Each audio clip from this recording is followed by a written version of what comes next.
I'm going to go ahead and add a contour pass inside and out to give me something smooth to register to on the lathe.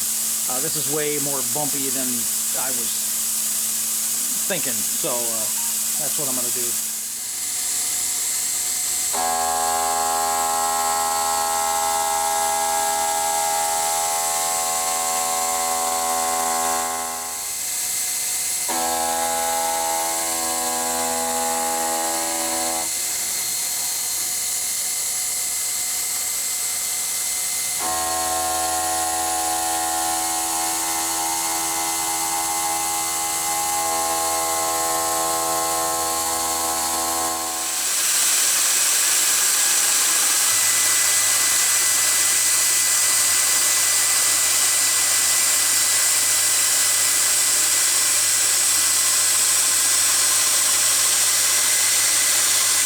Boy, the geometry on that thing doesn't mind going in, but it does not like coming back out. So I'll go in a little bit and I'll measure it, see what I need to do, because I think I'm just going to turn the outside down manually, because sitting down at Fusion, it's been so long since I've played with the lathe turning and that stuff, trying to get that tool, blah, blah, blah, to get it to run backwards, to program. Just easier for me to manually cut that sucker and then use it for the rest of it.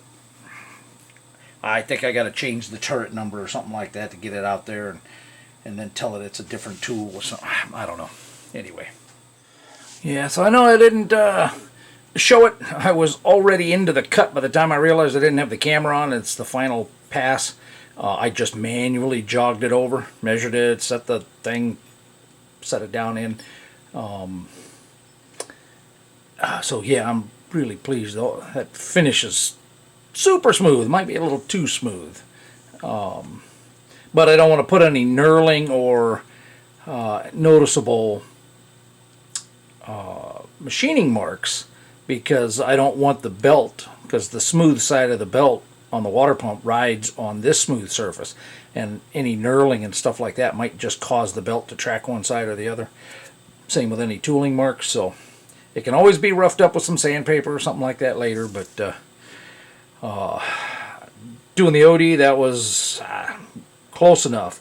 Now I'll probably go ahead and do the program, change the tool, set up the other tool, the boring bar, and do the rest of the ID in the face here, and hopefully the chamfer.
That is it.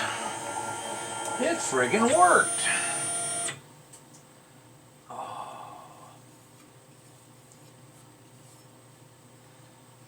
Oh, that is certainly nice enough for a government job. I had to bore all the way to the back of the stock originally, because when I put this thing in the mill, I need a perfect circle, concentric with everything else, in order to find center again so that I can cut off the carrier.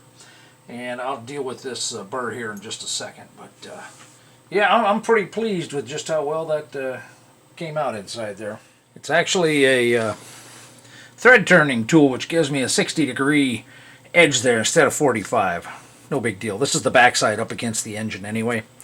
But what I'm going to do is I'm going to come down and I'm going to do the paper touch off to the OD And then I know that when I come back over, I can come down at least 55 thou. I'll probably measure that thing. It looks like it's a good 125 thou long. But then that way I can come down and when I cut in, I won't create a shelf. I should be able to have, you know, the whole cutting edge lined up there, you know, because if I start here and I know when I come down that, you know, 100 thou, then I know that I'll be able to cut that. So that's the thought, at least.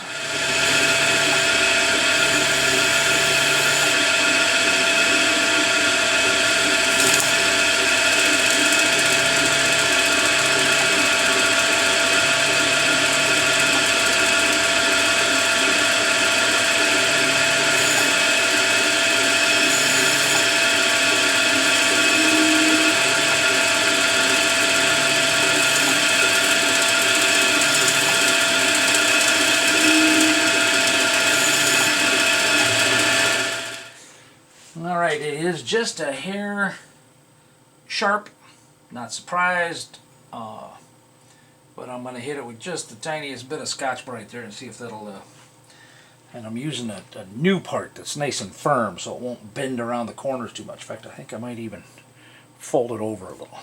But we're going to spin it forward this time. I'm going to watch out for those stupid edges there.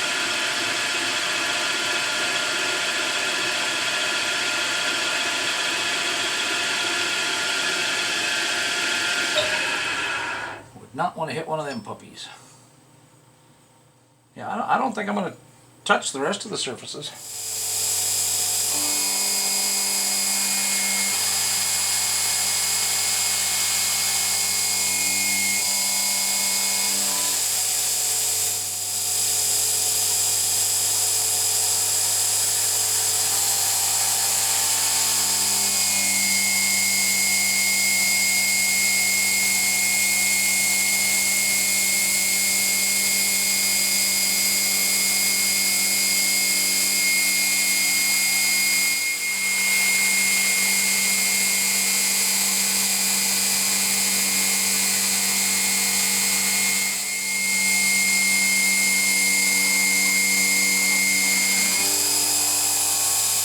Phew!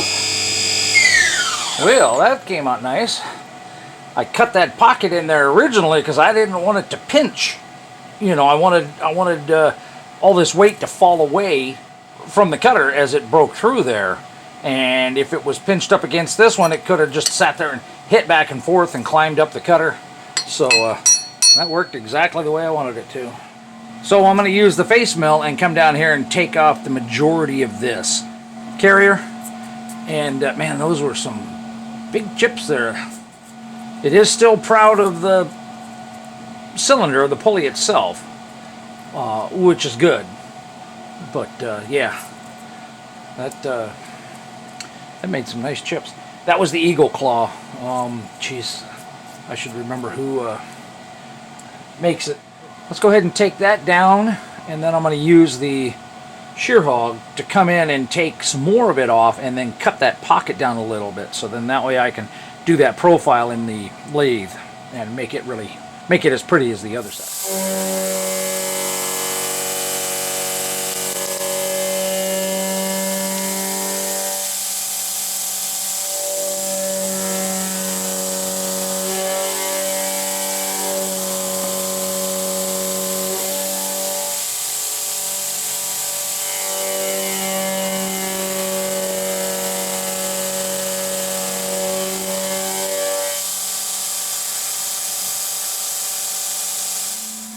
Okay, well, hopefully I can catch all this. I didn't realize I was completely out of coolant, so before I start finishing the rest of the cut here, I wanted to make sure that I got the coolant in. So it's just paused right now. I got the RPM down at 0, and it's on a feed hold.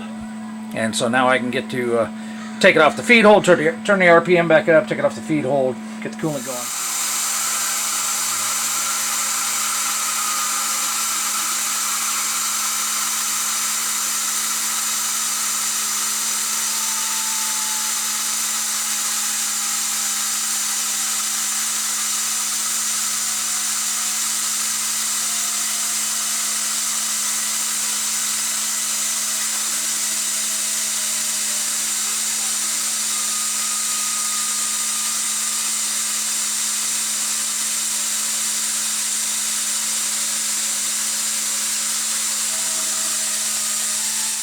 Well, I'm okay with that finish. It'll look uniform.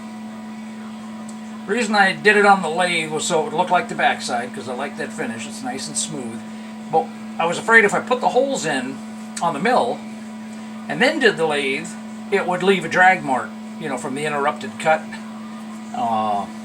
And if I wanted to just settle for the mill finish, you know, like I showed in the previous one, that would have been fine too. I could have just left it at that. So I gotta take care of this, gotta chamfer the edge here. I should have had that cut further out, but anyway, almost done with the lathe op, and then it'll go back in the mill for the other holes. So basically, just for a reference, I have the G54 set for the this top lip here, just because it's easy to check. And I set it back here, and I moved it up here, and I ran it down again and checked. It's 2000s. Okay, that's close enough.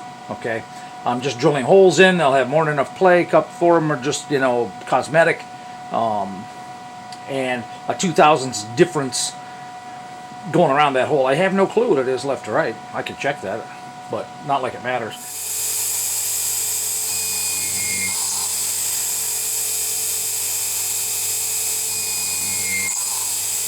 Well, I'm glad that worked, because that's not the way I thought I had it programmed.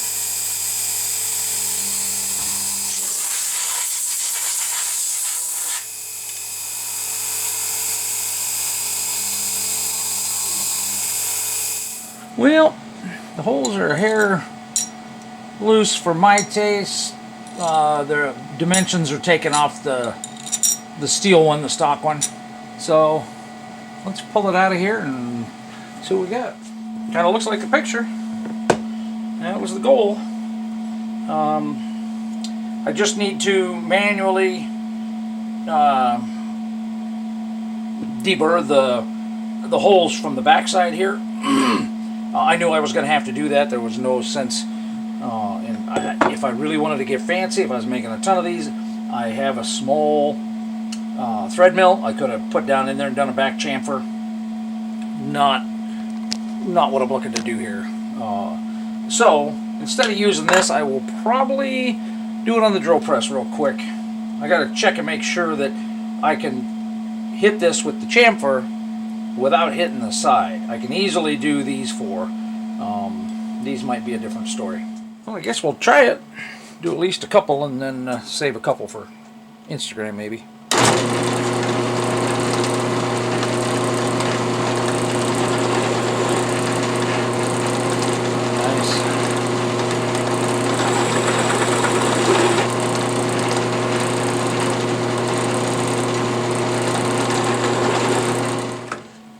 Yep, I can live with that.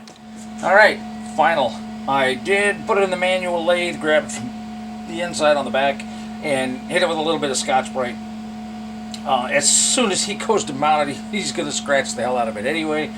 But it'll look pretty until then, and I Scotch-Brited the outside here to get a nice finish on it. I'm pretty pleased with it. I've never made one before, so I kind of like it. Guess I could keep it, but man, that's a lot of work for some wall art.